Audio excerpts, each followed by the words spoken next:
Hi, I hope you remember me. अच्छा thing is देखो कि मैंने सोचा ऐसे कैसे हम खुद को एम्बैरस ना करें। एक साल हो गया है डायरी डेयर इन्वेंट किए हुए और डायरी डेयर इन्वेंट करने की इतनी सजा तो मिलनी ही चाहिए कि उसे करो। तो मैंने सोचा कि चलो ठीक है कर लेते हैं। और ऐसे तो मैं हमेशा इग्नोर करती रह जाऊंगी। आई एम जस्ट बीइंग दरिया दिल कि चलो मैं खुद ही कर देती हूँ। और दूसरा मैंने सोचा ये करते हैं कि एक वो रख लेते हैं, बेंचमार्क रख लेते हैं कि एक kind of a bell that will ring, जिससे पता चल जाएगा कि दूसरा डायरी कब करना है। जब इस वीडियो को 100 लाइक्स मिल जाएंगे तो मैं दूसरा डायरी डेयर कर दूंगी, ठीक है। ये चीज़ मैंने फेसबुक पेज पे भी डाली थी बट किसी ने भाव नहीं दिया मुझे। तो मैंने सोचा बट नहीं, डायरी डेयर करना तो बनता ही है। तो this is diary number 2। I am scared but let's do this, ठीक है। सो भाई पिछले वाले रूल्स, अगर अधूरी पोएम आएगी स्क्रिबल्स वाला पेज आएगा तो आई नॉट रिसाइट दैट पोएम। और मैं इतनी इंग्लिश क्यों बोलती हूँ। ऐसा कोई पेज आएगा जिसमें इंग्लिश में लिखा होगा या फिर आधी अधूरी पोएम होगी या वो पोएम होगी जो मैं ऑलरेडी बोल चुकी हूँ, तो फिर वो हम नहीं करेंगे। Let's do this. I am scared.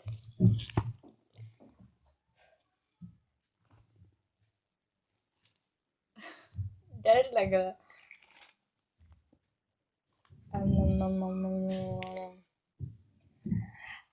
पहली बार नहीं पोएम आ गई, ऐसे कैसे हो सकता है। ऐसे कैसे हो सकता है। और ऐसे भी नहीं है जिसको करने में मुझे डर लगे। मैं बच गई, मैं बच गई। um, ठीक है। हाँ, आलूस ठीक है। Oh my God, मुझे इतना डर लग रहा था, पता नहीं कौन सी कविता आ जाएगी। ये वाली चलेगी। ये कविता मैंने लिखी थी कब? दो दो डेढ़ एक 1.5 साल पहले। सॉरी, मैथ्स थोड़ी सी कमजोर है हमारी। अम, एक होता है ना। अब मैं कैसे बताऊँ ये पोएम किस बारे में है। ये पोएम है कुछ ख्यालों के बारे में और उन ख्यालों की अभिव्यक्ति के बारे में। हाँ, आई थिंक यही सही रहेगा इसको वो करने के लिए। क्या इसका अर्थ बताने के लिए नहीं। I am sorry. इस कविता का नाम है, इस कविता का कुछ नाम नहीं है। ठीक है, तो इस कविता का हम नाम रख देते हैं कुछ एहसास, क्योंकि भाई उसकी फर्स्ट लाइन है और मैं ऐसे ही नाम देती थी अपनी कविताओं को जब मुझे नाम देने नहीं आता। और मैं इतनी बकवास करती हूँ यार। हम्म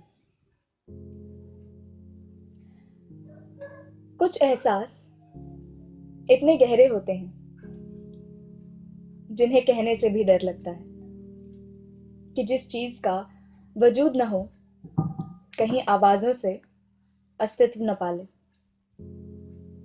जिन्हें लिखने में कलम हिचकती है, जो कुछ कहीं मौजूद ही ना हो,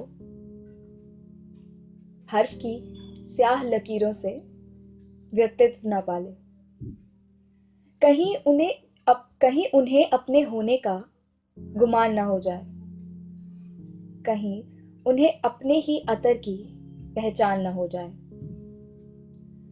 उनकी गुमनामी को एक नाम नसीब न हो, उनकी बेशक्ल जिंदगानी को ईमान नसीब न हो।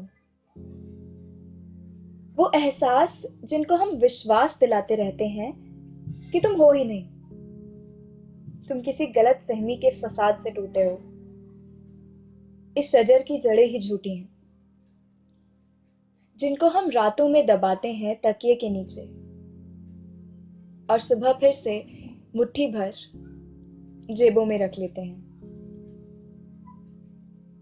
जिनकी चीखों की ढेरों की हम गठरियां बना के खामोशी की डोरी से बांधने की कोशिश में लगे रहते हैं, जिनको हम गुजारिश किसी लहजे में चुप होने को डांटते रहते हैं, जिनसे हम आंखें मीच लेते हैं, जिनकी जानिब जाने से हम ख्यालों को खींच लेते हैं। वो एहसास जिन पे ना अश्क बहाए बनता है, न ध्यान बटाए बनता है, न लिखे जाते हैं न पढ़े जाते हैं, जो न कहे जाते हैं न सुने जाते हैं, जो न सुनाए जाते हैं न भुलाए जाते हैं,